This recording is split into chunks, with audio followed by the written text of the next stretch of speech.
Hello and welcome back to the Outdoor Minimalist Podcast. I'm your host, Meg Carney, and I'm an outdoor and environmental writer and author of the book, Outdoor Minimalist, Waste Less Hiking, Camping, and Backpacking.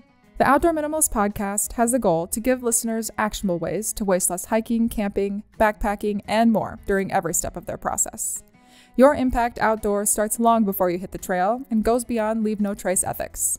You'll learn how to identify sustainable outdoor brands, how to ask hard questions regarding sustainability, and begin to shift and evolve your mindset to integrate minimalism into all of your outdoor pursuits. In episode 93 of the Outdoor Minimalist Podcast, we are returning to some of the foundational topics of the show, outdoor gear and equipment. If you've read the book, or at least seen it, then you'll know a big chunk of the text revolves around product materials, gear picks, gear repair, and gear needs. So for this episode, we are covering a topic that I've wanted to delve into since the start of the podcast, how to identify your gear needs. To give us some insights into how we can all make better choices, I sat down to chat with Alisha McDarris. Alisha is the founder of TerraDrift.com and the site's accompanying YouTube channel, where she and her husband Josh share gear reviews, outdoorsy how-tos, guides, and more, including a full backpacking course for beginners. She's also a freelance journalist and photographer who specializes in writing about sustainable travel and outdoor adventure for publications like Popular Science, Backpacker, Outside, Roadtrippers, and more. Just a reminder before we get to the interview that if you want to stay up to date with the latest podcast episodes and our YouTube content, you can subscribe to our weekly newsletter at theoutdoorminimalist.com. And if you've been enjoying our content, there are two major ways that you can support us. The first one is to donate directly to the Outdoor Minimalist on VENMO. These funds are strictly used to pay the editing staff, and it helps keep all of our content free for everyone. If a monetary donation doesn't make sense at this time, the next best thing to do is to write us a review on Apple Podcasts. Reviews help new listeners discover us, and I read them all, so it's also a great way to share feedback directly with me. Thank you for joining me today, Alisha. I am excited to sit down and chat with another writer, especially when it is about a topic that we are both so passionate about. So I already know that the conversation is going to be awesome. So to lead into the discussion, I would just love to get to know you a little bit more and learn how you got into outdoor recreation and the outdoor industry and kind of how it fits into your life now. Absolutely. Yes. Love the outdoors. It's my happy place. My dad actually took me backpacking for the first time when I was about 10. And even before that, my parents were taking me camping and hiking and, like road trips all over the US to mostly go camping and hiking. So I was introduced to the outdoors at a very young age. Always enjoyed playing outdoors.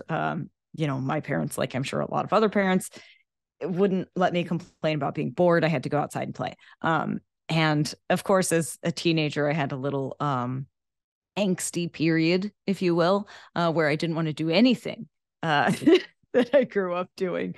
But after that kind of fizzled out, as it will, I just refound sort of my place in the outdoors and started spending more time hiking and camping and backpacking. And the more I did it, the more I loved it. And, when I first started TerraDrift, it was intended to be like a budget travel blog. And then as I got into it a little bit, I was like, what am I doing when I travel? It's playing outside. I want to play outside when I travel. I want to travel to backpack and to hike and explore these natural wonders, right? So this needs to be an outdoor blog. So there's still the travel component to it, but it's like travel for the sake of playing outdoors in other places, more than like go here and do this. But like, hey, guess what? Where that. Melbourne, Australia has lots of fun things to do outside. That sort of thing. Or like I'm headed to Cyprus later this summer. And so let's go check out all the most amazing hikes in Cyprus. And that's as I got into more of that, I also became a gear junkie.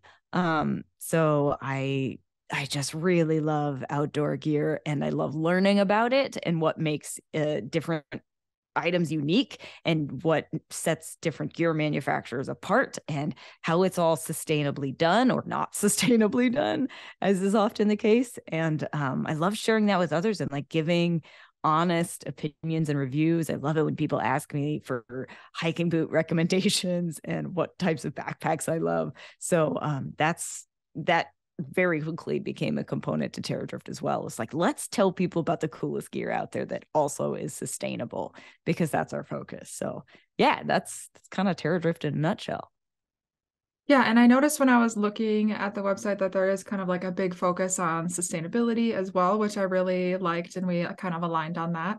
And to kind of back up a little bit, how did you first get into writing and into this field in general? Ah, yes. Well, I was writing like short fiction uh in middle school. And I think in middle school is when I first decided I wanted to be a writer. And at the time that was like I wanted to write fiction. And I've given that a shot a little bit, but you know what pays the bills is journalism. And so and I say pay the bills, and I mean that very loosely, because any journalist out there knows what journalism pays these days. But I started freelancing for little local small town papers right out of high school, and just really enjoyed that and loved talking to people and learning about what they did and how they operated their business and like what was going on around town. And from there decided like, oh, travel writing is a thing. I want to do that. I want to be on the cover, not the cover necessarily, but the pages of Backpacker magazine and Outside. And that's what I want to do. I want to travel, and I want to write about travel in the outdoors. And so I just kind of gradually made my way, very, very gradually, kind of, like starting to write for smaller niche magazines that were travel oriented in like Florida or Texas. And as I got articles placed in those, I started getting confidence to pitch bigger magazines and start writing for the Backpackers and the Outsides and the BBC travel type things and that sort of thing. And just kind of very slowly worked my way here. And the Terra Drift, the blog, was just sort of like a part of that to prove to myself that I was an outdoor writer and I could do this and to help other people do the same. Yeah, that's awesome. Sounds very much like a freelance writer's journey, because I freelanced for like 6 years and I'm like, yep. Yep, Absolutely. Awesome. Yeah. So then when you kind of started to establish Terra Drift then, and it was gaining more notoriety, getting more traffic, is that when you started to integrate more gear testing into it? I think the gear testing actually came first. But it was, again, very slowly, because what gear manufacturer wants to give somebody with a YouTube following of like 50 people free gear, right? to review. So we would borrow gear from friends or ask for gear for like birthdays and Christmas, and then review that stuff. Or like, oh, our hiking buddy got new trekking poles that were really fancy and expensive. Hey, can we borrow those real quick and just like test them out and do a quick review, or anytime we had to buy new shoes for ourselves, stuff like that. And so it started very small. And I think the gear reviews are actually what helped build out the channel, because again, I am not the only gear junkie out there. So, people found us from that and were like, we can learn about gear from these guys. And, with a big emphasis on sustainability. So I hope that we have become the place that people who care about sustainable gear know that they can come and find information about that gear. Yeah, it is really nice that you have more of that focus, where obviously you're still analyzing like functionality and durability and all those things, but to be able to analyze from a more sustainable end instead of just kind of what we generally gravitate towards, like, is it new? Does it work really well? And is it cheap? Like, is it affordable? Not necessarily cheap, but affordable for my budget. So yes, when you're looking at gear, no matter necessarily what you are reviewing, which I would guess it's like highly focused on backpacking equipment, or do you review other sports as well? It's mostly backpacking and hiking gear, but we also like there'll be camping stuff, like big tents that you wouldn't take backpacking, but you'd love to take camping, like car camping. I mean, occasionally we'll do stuff like trail running. We just shot a trail runner review, and other little things like mountain biking, because people who are into hiking and backpacking, tend to dabble in other things. So we want to be a source where they're like, oh yeah, there's a little bit of, like mountain biking stuff here too that I can check out. Yeah, more generalist type Yeah. things. Awesome. So when you're looking at the gear, whatever it might be, what would be kind of the top things that you identify to be like, yeah, this is a quality product? It's a great question. I mean, there are so many things to look at, especially from a sustainability standpoint. I mean, the first thing we're going to do, we want to check and see, words. We want to check and see what durability looks like. Do the materials, does the manufacturing of the product seem durable? Like, is the stitching solid on a backpack? Does the material seem flimsy? Is it going to hold up? Because I mean, that's kind of like the first level of testing a sustainable product. Like, is it going to last? Is this thing going to end up in a landfill in 6 months to a year? Or are you going to be able to keep this for years and years and years? So that we look for recycled components, like how much of it is made of recycled materials, whether it's fabric or buckles or poles or whatever. A good warranty is really important. I love to focus on brands that offer a solid warranty, usually like a lifetime thing where, like Osprey will repair, replace any pack from any generation as long as you have it, which is really awesome because things go wrong. Like you poke holes in your pack with your trekking poles, or you step on it with crampons on your boots in the winter. You poke holes in things. And so knowing that you can send a product into the company and get it repaired instead of having to A, spend the money to buy a whole new thing, and B, chuck that in a landfill and then buy a whole new thing is really awesome. And so I always recommend, like, if you're looking for new gear, check what the warranty is, because it could make the piece of gear last ages longer. And we have used those warranties before. We've sent in like climate inflatable sleeping pads to get patched that were leaking, and backpacks and all kinds of things. So that's really important.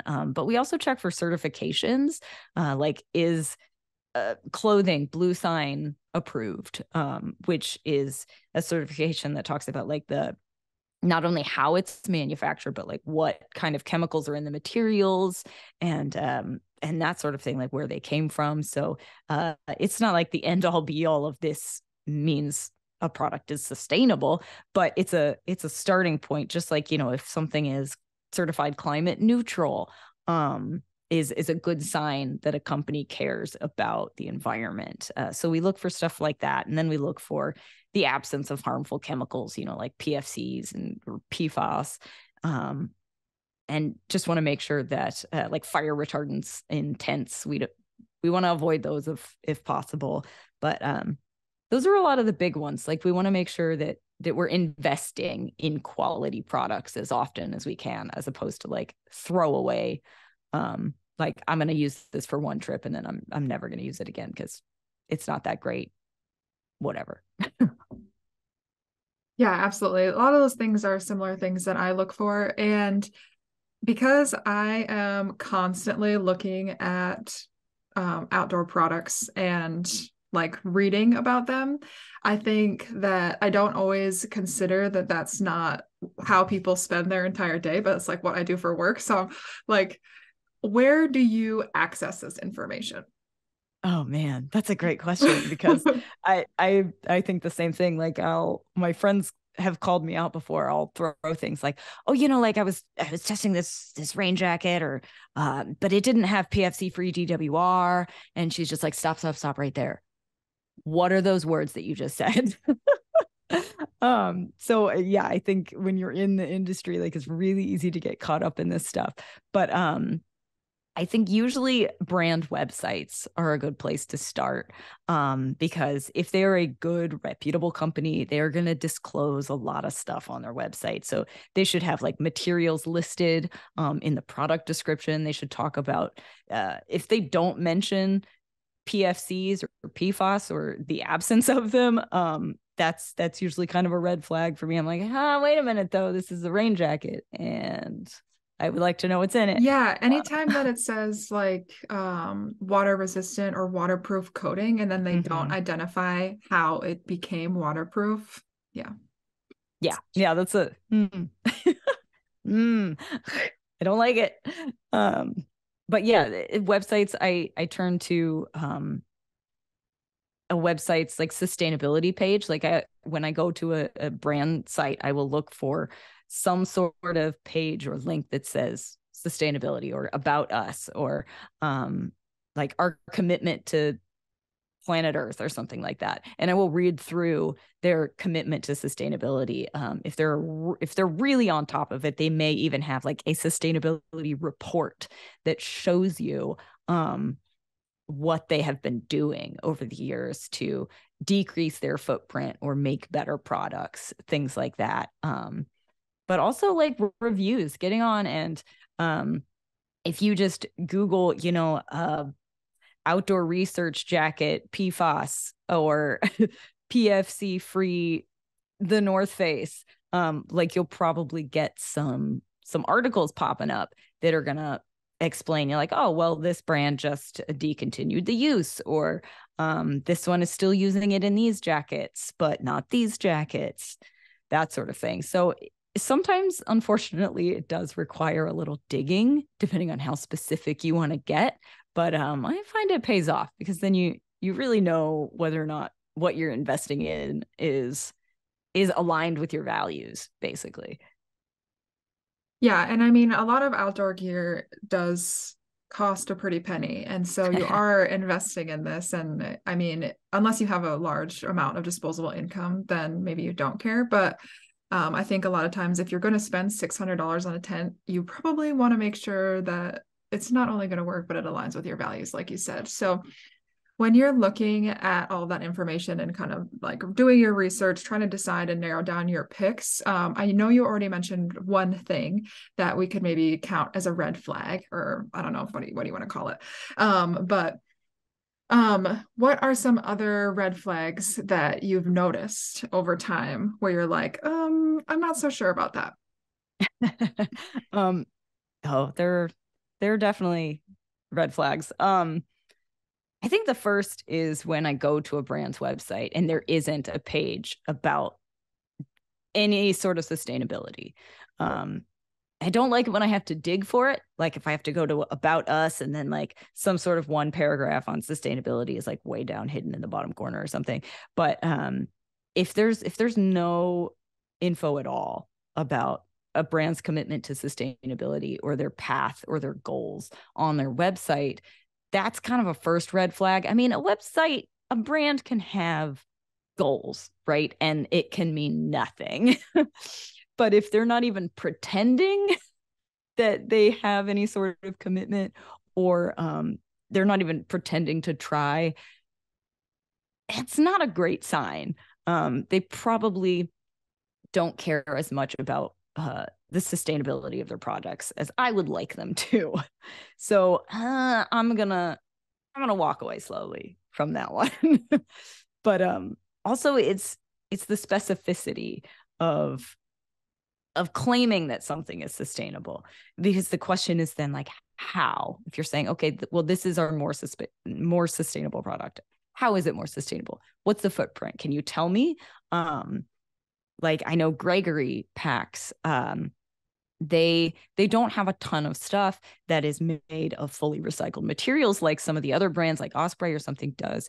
But when you go on their website and you do locate a bag that has like some recycled materials, they'll tell you right on there, this one uses 51%, or this bag's footprint is 51% lower than our last edition of this bag because of this, and this. And that's a good sign, because they're showing you their work basically, and proving that what they are saying is true, because there's a lot of greenwashing out there. Everybody wants to call themselves sustainable and say they have sustainable products, but it's much harder to back up that claim. So it's like looking for the details and finding out, okay, like, how do you know that this is more sustainable, and what are you working towards? That sort of thing. So, definitely that. I also hate it when product pages don't list all of the materials. Some people are very evasive about it, and I don't like that. I'm like, I'm not asking for your recipe here.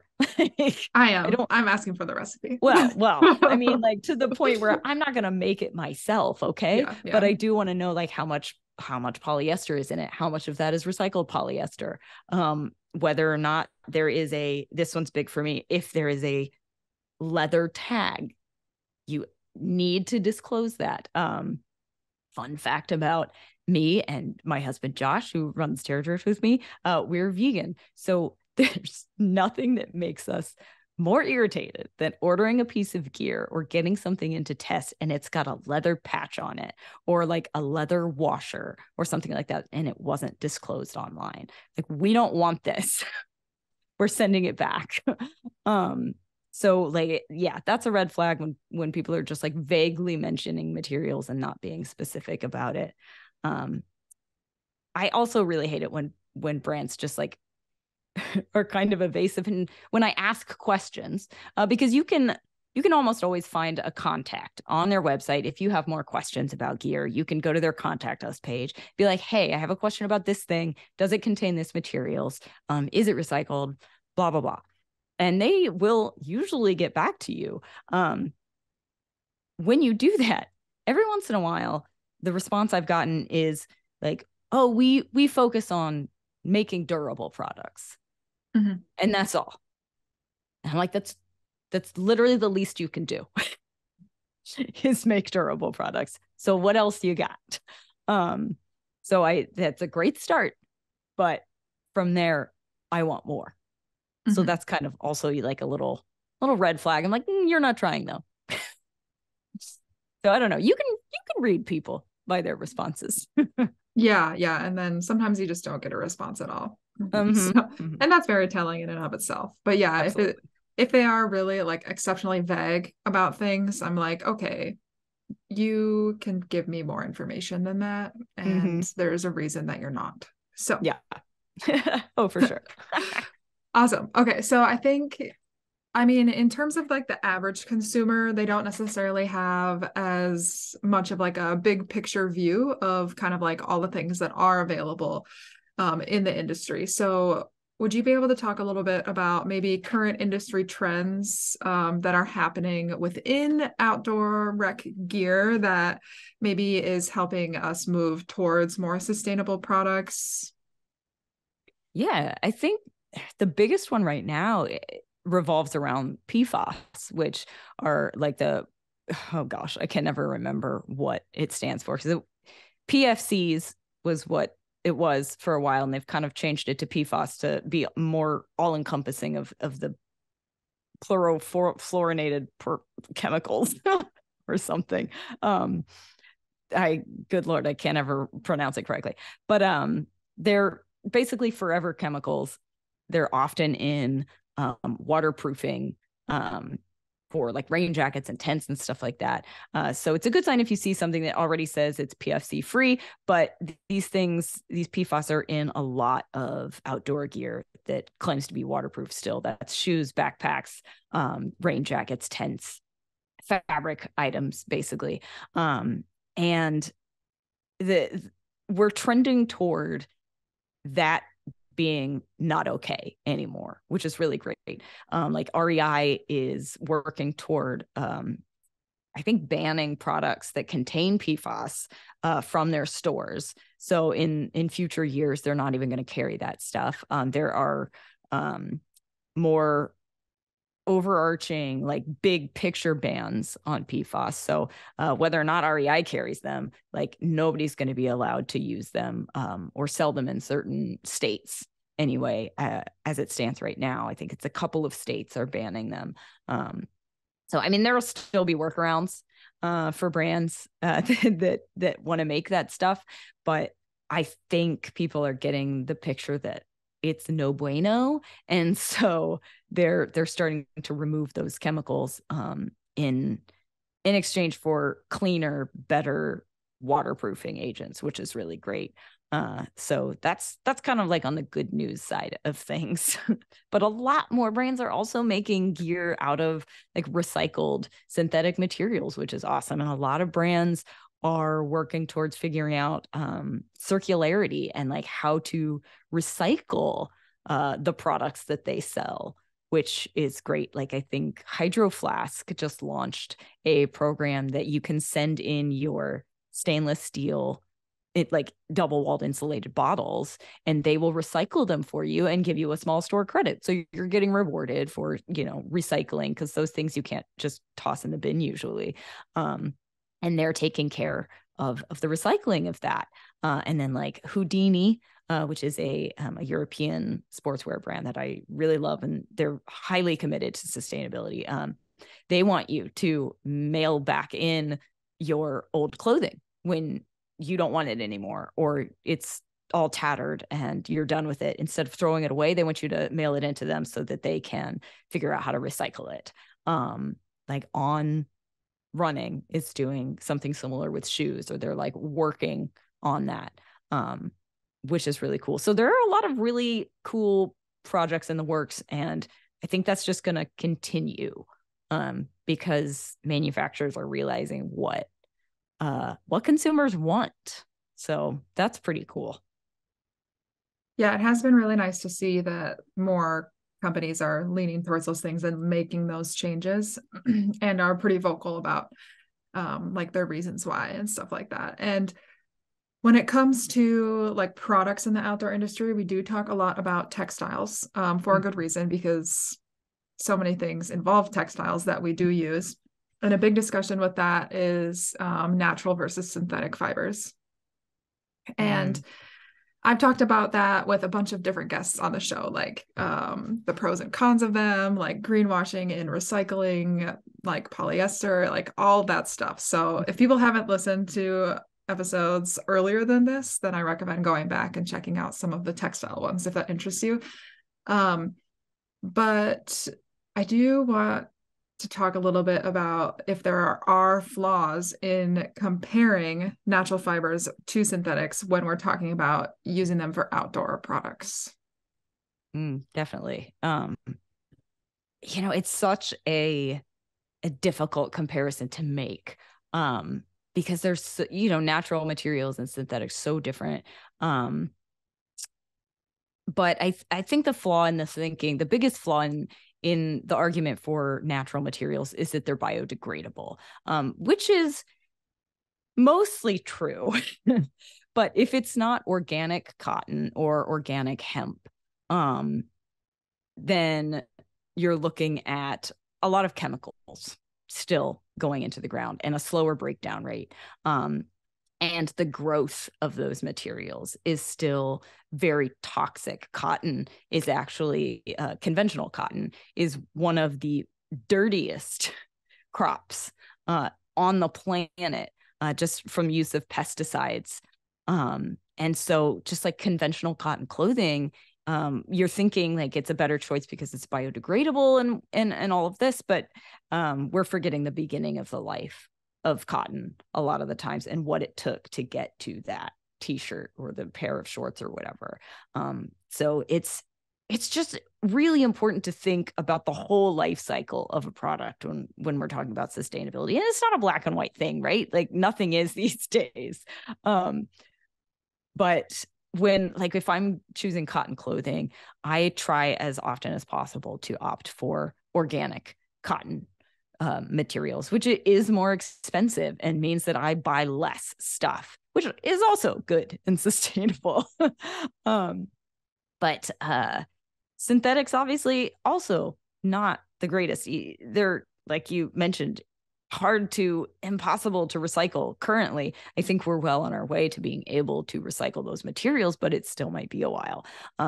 So, when I go for synthetics, I am choosing materials that are made out of recycled plastic bottles or something that mean that virgin materials didn't have to be created. We took something that was already in the waste stream and turned it into something else, which is, again, making the better choice.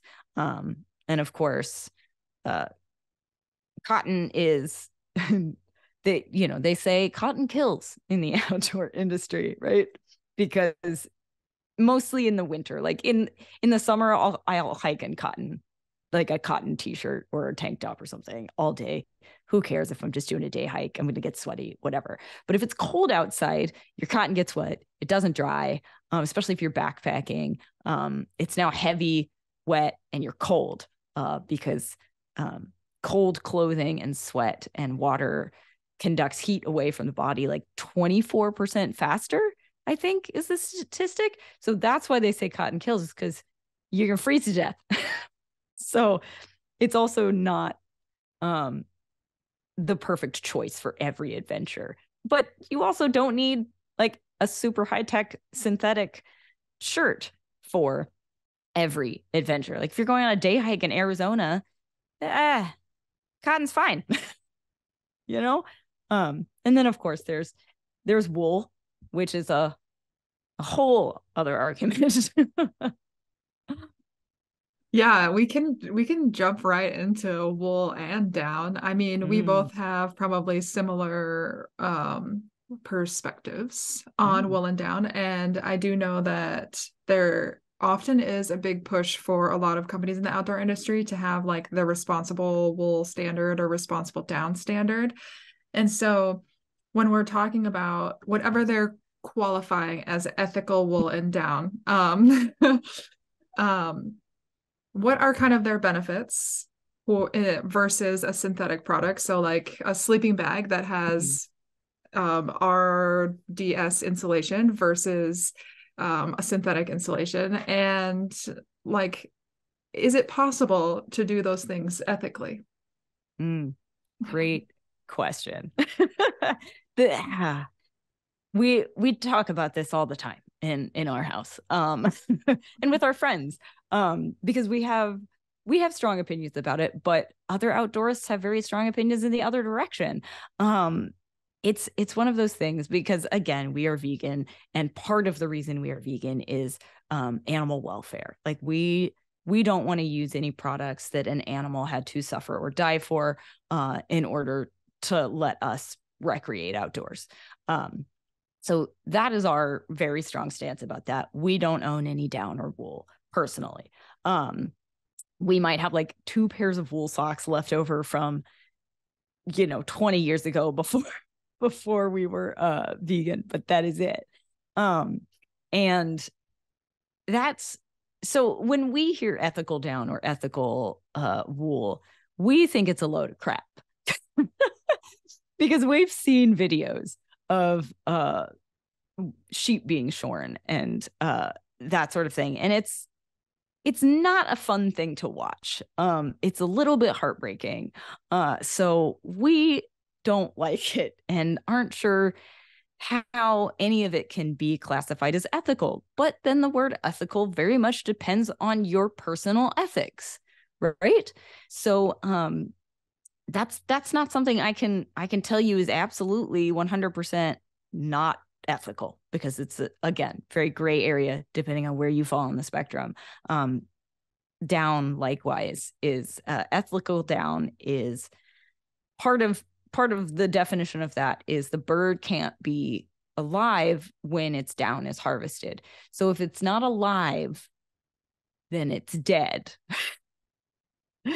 And to my mind, I think, well, that doesn't sound very ethical at all. Because we killed a creature so that I could have a cozy sleeping bag.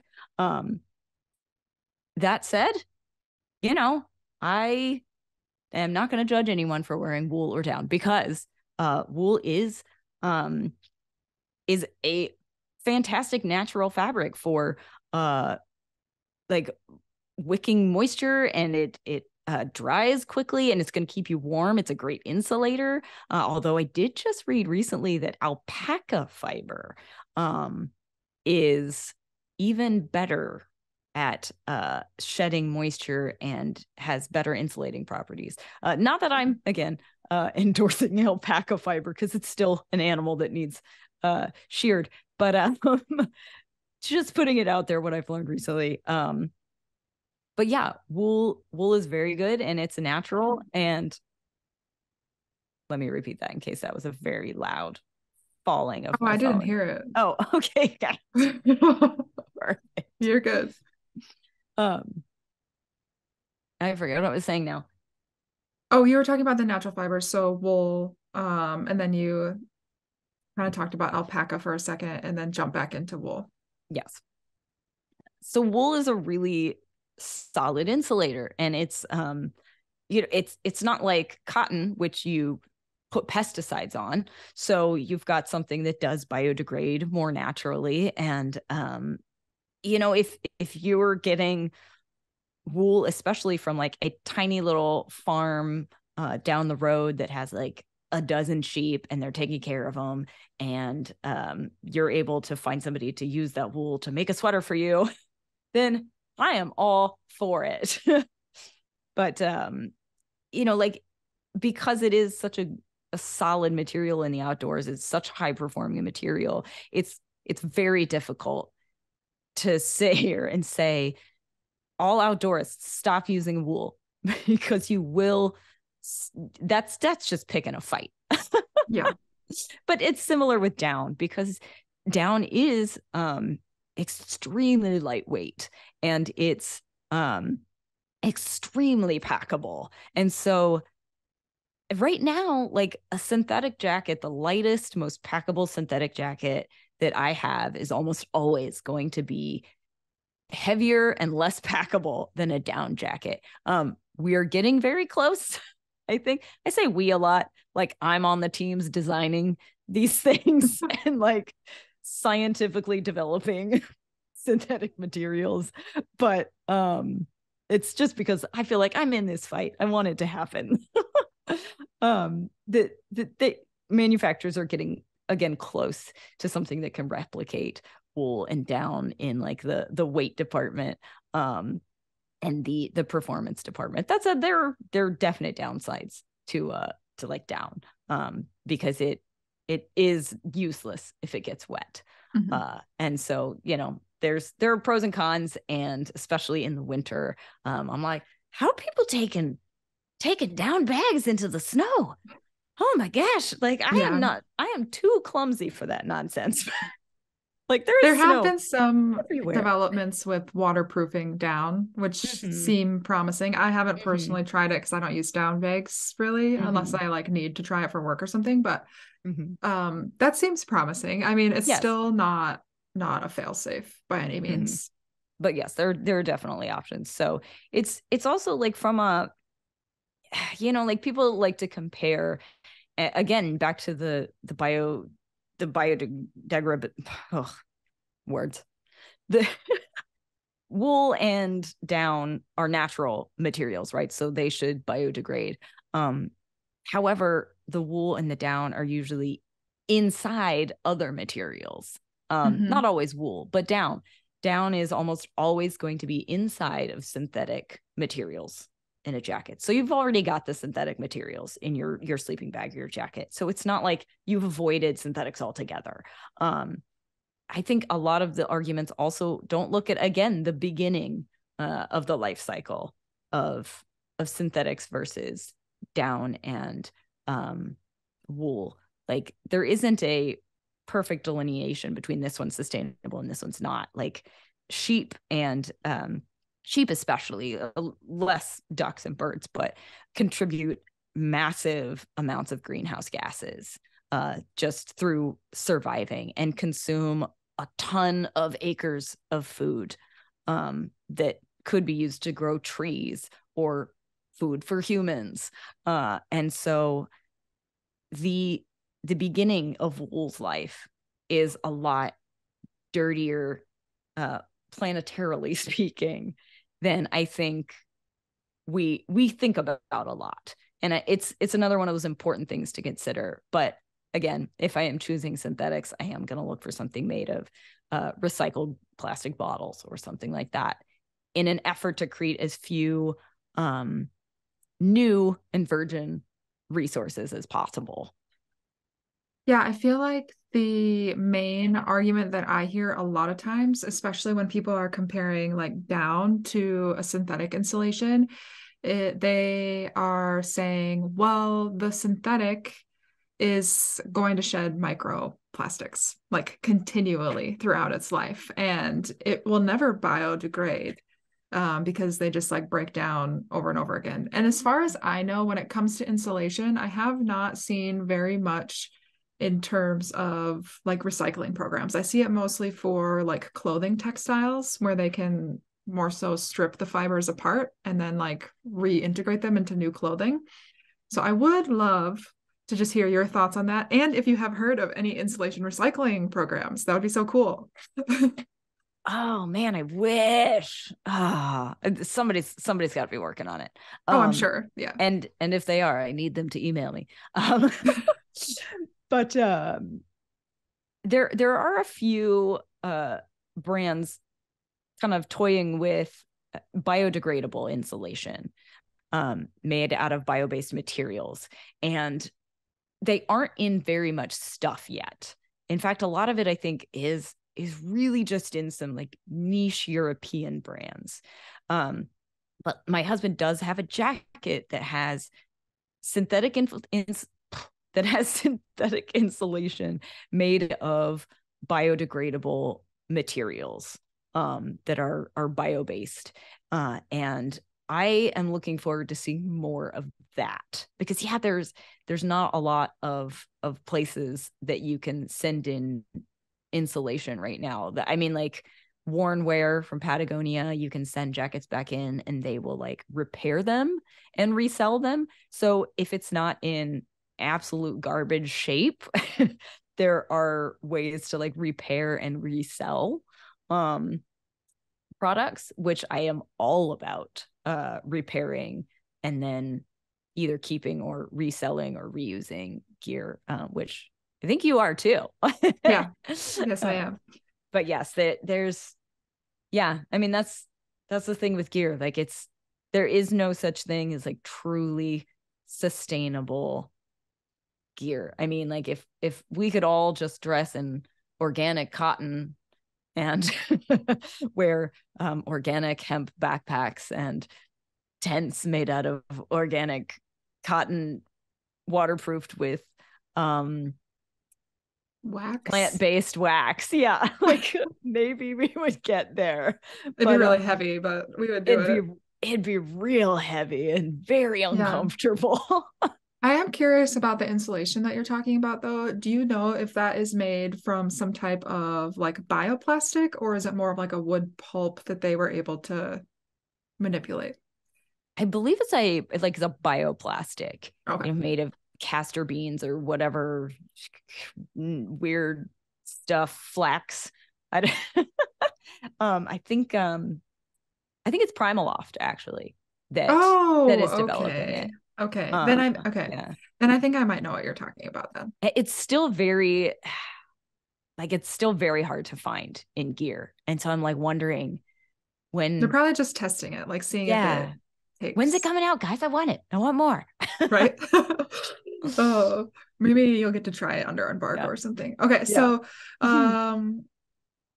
you mentioned a little bit about like, obviously there are no like truly sustainable pieces of gear, which is why on this show, especially, we really harp on the idea of reducing your consumption and using what you already have. And so beyond what to notice when you are shopping or buying gear, whether it is new or used, because you can apply it to both situations, how do you identify what you actually need? Oh man, that's a tough one. I know, kind of really hard to answer. I need all of it. Seriously, I have a problem. Like I see a new backpack, I'm like, oh, I need that. I need it. I have I the don't. opposite problem. Like since I've entered the like gear testing realm of writing, Mm. they're like, "Oh, do you want to test this?" And I'm like, "No, actually I don't."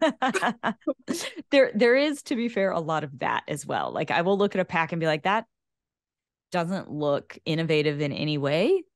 So, nah. But when I see something and I'm like, I can tell through the computer screen how perfect that is suited for this type of adventure, then I'm like, I gotta have it. I want to test it. So yeah, there's definitely a little bit of both.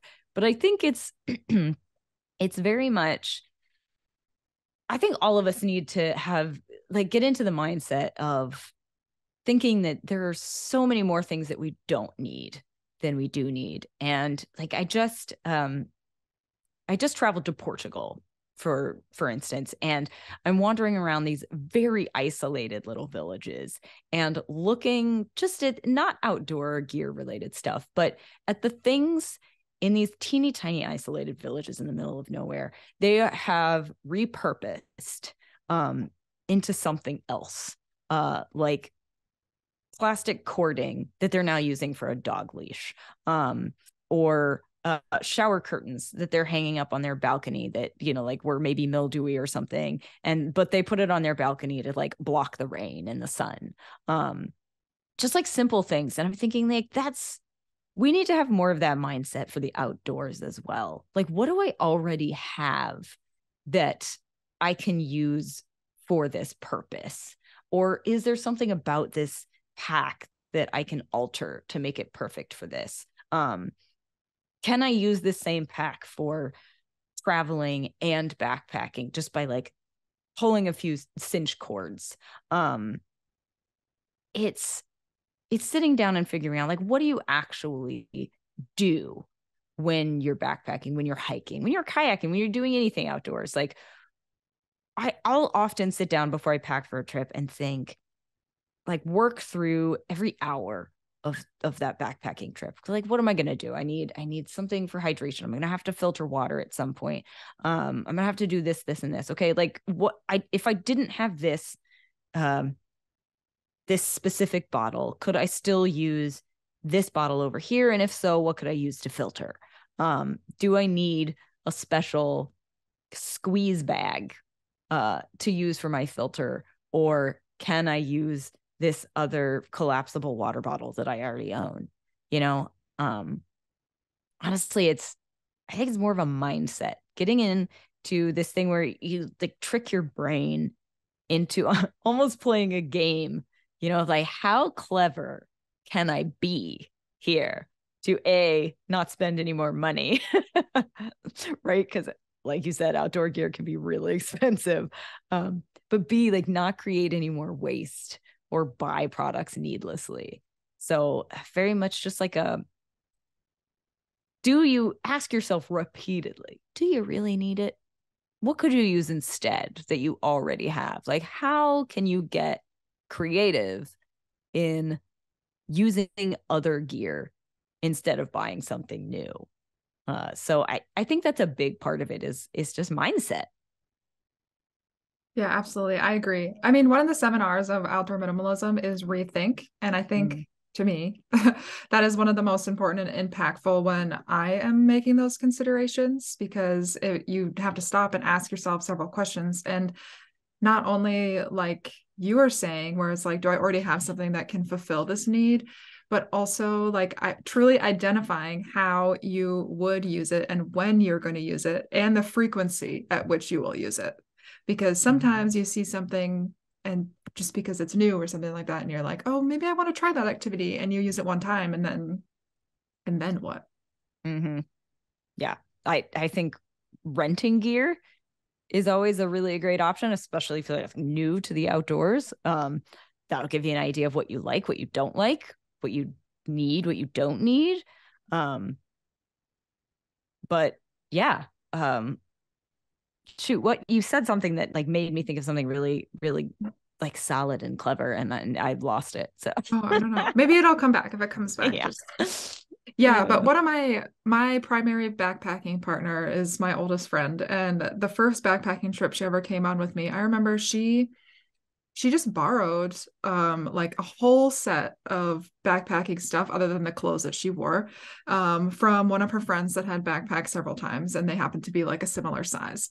And then that was kind of like her way to be like, I don't know if I actually like this or not, but like I'll go with you because we're friends. And then now we do it several times a year together, which is great.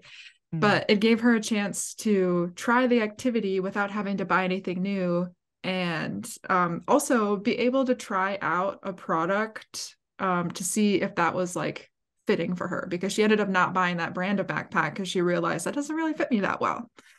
So Yes, I love that exactly. approach.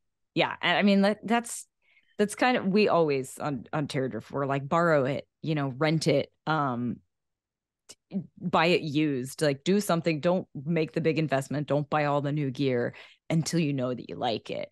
But it's also part of why we do the reviews the way we do them on Terror Drift, which is to, like talking about how they fit. And not only how they fit me, but how they would fit you if you're this type of person, or like a hiking boot. Okay, well, I like these because I like barefoot shoes with a wide toe box. But if you like arch support and aggressive tread, you would like these. Like we want people to make one purchase that's right for them, as opposed to 10 purchases that are wrong, and now they have like 10 items that they don't like or aren't comfortable or they can't use, and it's just sitting collecting dust, or it's going to end up in a landfill, and that's just no good. We don't like that. Yeah. Awesome. Yeah, I feel like you have a lot. You've already mentioned like several things that are really helpful and that are tangible, like things that we can do when we are looking for new gear or shopping. But do you have any other resources or I guess tips for people that want to be more mindful when they are shopping or recreating? Absolutely. I think the first one is to like make your gear work for you. Um like I think with, for example, sleeping bags, which we reviewed some like this winter, um you go winter backpacking, like we do once or twice a season. Um, and so people go out and buy a 0-degree bag for like one time, and maybe they don't even like it. And so they're not going to go winter backpacking again next year. Whereas if you already have a 45-degree bag and a 35-degree bag, well, there you go. You've already got your winter camping bag. You layer one inside the other, and it's maybe a bit bulkier than a 0-degree bag, but you didn't have to buy anything extra. Like what can you strap on the outside of your backpack to keep you from having to buy a bigger backpack? That sort of thing. Okay, you want hip belt pockets. Well, what if you just added a hip pack? Like if you already have a hip pack in your closet, throw a hip pack on if your backpack doesn't have a hip belt with pockets and you want a pocket that's easily accessible. So there's that. But we also absolutely advocate for buying used gear. So places like geartrade.com is, I mean, like I go on there all the time if I'm looking for something specific that I need. Like I'm going to see if I can buy it used first, or, Facebook Marketplace. I'm frequently surprised by what I find on there. Or I love the garage sale section, or what do they call it now? The resale or something section at REI. It used to be the garage sale. You could buy Oh, like used good and gear. used. Yeah, like Yeah. it was gear that had been used and returned. Sometimes with damage, sometimes not. But you could like I got a used Big Agnes tent for like half the retail price because it had a tiny hole in it. I put a 50-cent patch on it and ta-da, it's fixed. And I've been using that tent for years. But stuff like that, like look for used gear that maybe needs some love, but somebody else wasn't willing to give it that love. But you can patch it, wash it, re-waterproof it, whatever needs done. And you find yourself some really good gear that way. So that's definitely a resource I recommend. REI Gear Trade. I think a couple of specific brands are also catching on and adding used sections to their website. So always check for that and see if you can buy something used, like worn wear on Patagonia's website. Yeah, I have seen some where in their clearance, like on their website, if you go to their clearance section, they'll have like refurbished items yes. as well. And those tend to be like highly discounted, which I like. I like a discount as well. Yes, it's a good time. Gear's expensive. Yeah, it is. Awesome. So I will be sure to share the links to some of those resources that you just shared, as well as some of the other areas where I like to find used gear. But how can listeners learn more about you and check out some of your reviews from Terradrift? Oh, they should definitely go to terradrift.com, which is full of all the things. There are tons of gear reviews. There are like lists of our favorite things, from hiking sandals to hiking boots to insulated jackets. And then it's youtube.com/terradrift. So we have our whole YouTube channel, which is, again, a lot of gear reviews, a lot of how-tos. If you're new to the outdoors or not, like we have one on tying your hiking boots that I'm still surprised that before shooting that, I didn't know how to tie hiking boots better. So lots of stuff like that, lots of destination guides, ideas for where to hike and where to explore and where you might want to travel to, play outside. So that's, and of course, we're on Instagram and Twitter, Facebook. We're at Terradrift on all of them. So yeah, you can definitely follow along with all of our adventures. Awesome. Yeah, I for sure will. And I will also be sharing in the show notes all of the links to those Terradrift locations. But with that, thank you so much for taking the time to jump on here and share your expertise in the world of outdoor gear. Absolutely. Always happy to chat about gear. Thanks for listening. And if you like what you hear, let me know. Leave a review and be sure to subscribe so you never miss an episode. You can find us on Instagram at outdoor.minimalist.book, on YouTube, or subscribe to our weekly newsletter at theoutdoorminimalist.com. For even more updates, other educational resources, and to help build an outdoor community with the shared goal to create a better outdoor space as we recreate.